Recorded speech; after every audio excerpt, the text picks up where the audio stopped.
The primary objective of the Sanlam Foundation is to transform the broader society in which we operate and live for the better. So there are three pillars of the Sanlam Foundation. The first one is consumer financial education. The second one is an enterprise supplier development. And pillar number 3 is socioeconomic development. And that's where the vast majority of our education program sits. Unemployment is one of the biggest problems that we have in South Africa. And it comes back to education, and it comes back to numeracy and literacy. I think the challenges that affect South African schools, mostly in township schools, is the issue of our schools are under-resourced. And that is what we are trying as Sanlam and as the Sanlam Foundation to do, is to assist the Department of Education around the numerous challenges that they have in the country. Once a week, there'll be an educator from Sanlam to come and teach different grades, right across from grade 8 up until grade 12. And then they have a workshop for educators for those topics where educators, they feel that they're not comfortable teaching. When it comes to the integration of technology and maths, Sanlam, they did help a lot. Last year, our grade 12 learners were given tablets. On top of that, they were getting 10 gigs of data every month, so it helped. My name is Tami, and I was a grade 12 learner here in PJ Simelane in last year, and this year I'm in the University of Johannesburg studying computer science. The program implemented by Sanlam, it helped with extra lessons so that you can catch up on things that I never got from class. But when the tablet came and it had data, I was able to even go online and get the answer. Not only for maths, but even for other subjects. It was exciting because I saw an opportunity that I could use and would be helpful to me. Tami made the most out of the opportunity, and we are proud that Tami is one of the learners who got distinction in maths. Being the first in my family to go on to the tertiary level, I'm truly proud. Here at PJ Simelane, where we started in 2016, it's such a great feeling to be able to come back in 2022 to speak to the learners, to speak to the HOD, to speak to teachers, and to speak to the principal, and to hear about the impact that this intervention has made. 2020 results were at 70%. 2021, we moved from 70% to 84%. So for learners to really be able to perform like this, yeah, it was such a pleasure and joy to experience. With this program, we assisted 75 schools, which have impacted on hundreds of thousands of learners. Their generation, they are taking a step in the right direction and breeding a better people, a better community with less crime, less poverty, you know, and the upgrading of the community and consequently the society.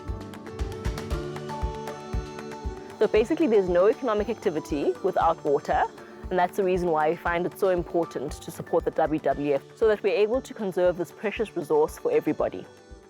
South Africa has many water challenges.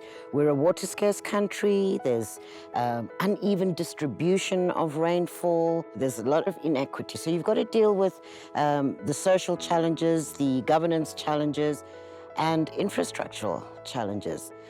We also can't keep up with the demand, whether it's industry or population. So there are a lot of issues that we need to be looking at. It's water security for everyone and everything.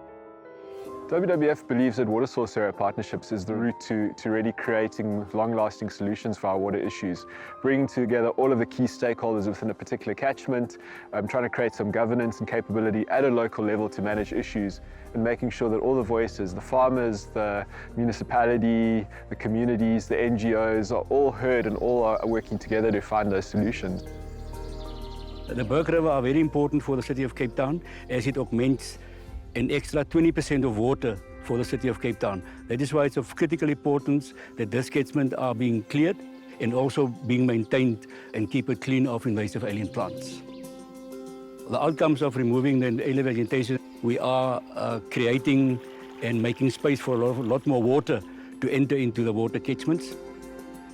We're creating a lot of jobs for the local community. I employ 90 people. It's a great feeling to see how the environment benefits out of these teams removing the invasive alien plants. And also not just that, I'm creating skills for these people. When I started here, we came on one of the sites and yeah, it looked like the desert. After clearing, I was driving through there with a tractor and then the tractor just went down and I thought, what's going on? And since then, the water never stopped flowing in that area. Sanlam has been an incredible partner for WWF over 15 years, funding so much of our work, initially in the marine space, through to more than 10 years of supporting our freshwater work. They allow us to actually catalyze their funding into getting other partners on board, other funders in particular catchments and partnerships. And their amount has been basically almost tripled and quadrupled by having us have a freshwater team in place that they're really covering a lot of the costs for. So it's a massive sort of broader impact that's being developed thanks to the Sanlam funding. So there have been a lot of amazing spin-offs from this project, such as job creation in terms of the water catchment areas. There are a lot of SMMEs that have sprung up and that have been supported. There's been lots of different collaborations and partnerships, and it's been a privilege to be part of it.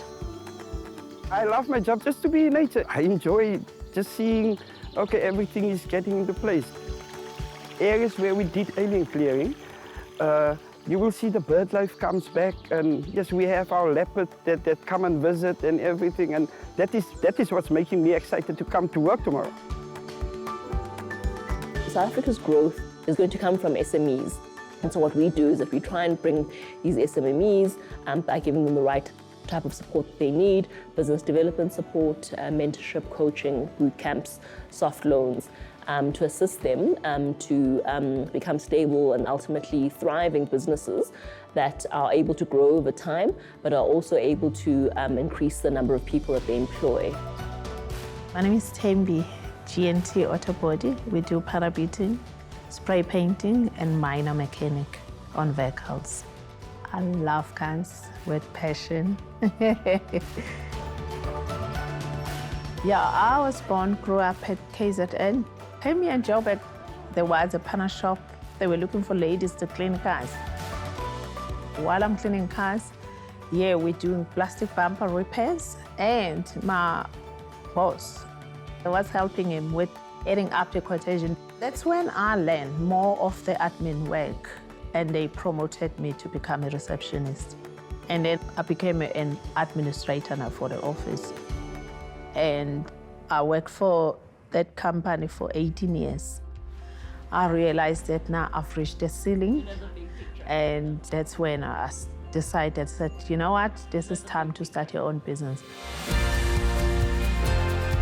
GNT started in 2010. So when I started here, a lot of challenges. We had no equipment. We needed to get graded to meet the criteria for the industry.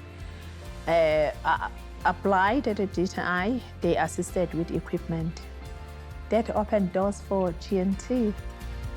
Sanlam, they came to me. They wanted to put GNT on the ESD program. And they brought a mentor and a business developer. And that's when, like, wow. I was in a different world. So I think what the program does is that it offers them an opportunity, together with their mentors, to take a step back and to look, somewhat more objectively at their business and what's working and what's not working. And I think that that really is the magic of the program. And our turnover was sitting on 4.9 when we started.